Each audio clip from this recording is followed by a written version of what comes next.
What's up, guys and gals? Doing another video, this time on the process of me cleaning up the turn signals on the 1970 CB450. Obviously not going to show the process on all four, but this is the general process I took on all four of the turn signals and did the headlight as well. So I can see a bit corroded in there. It's had 50 years of life. Decided against buying new turn signals.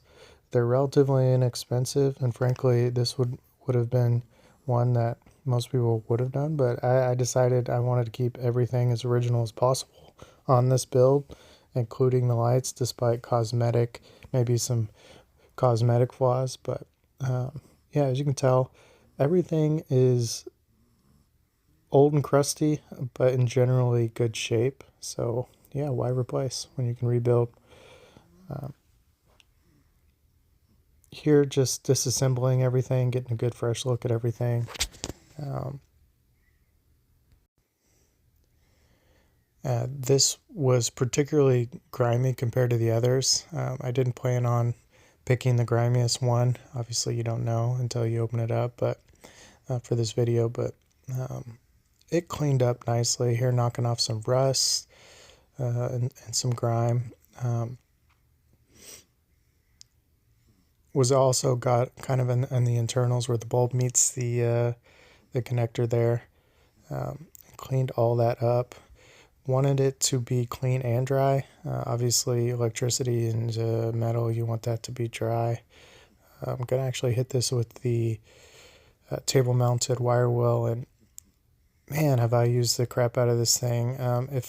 If you're looking into getting, and I've built a few bikes, none quite this old and corroded, but if you're looking into doing one yourself, I cannot recommend enough getting one of those. It's one of those tools that, you know, if I could go back in time and buy earlier, I would.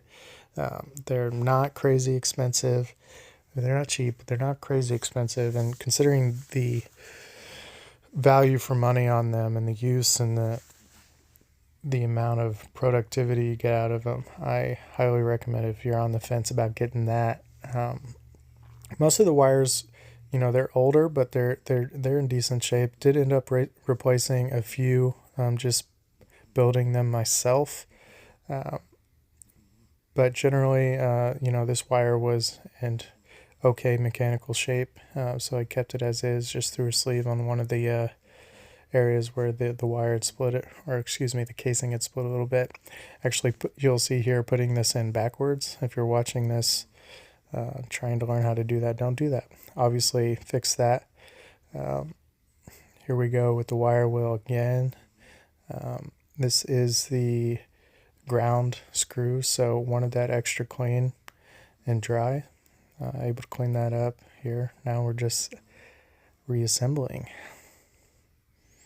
making sure all those connection points are in great shape, no rust, no grime, nice and dry and tidy.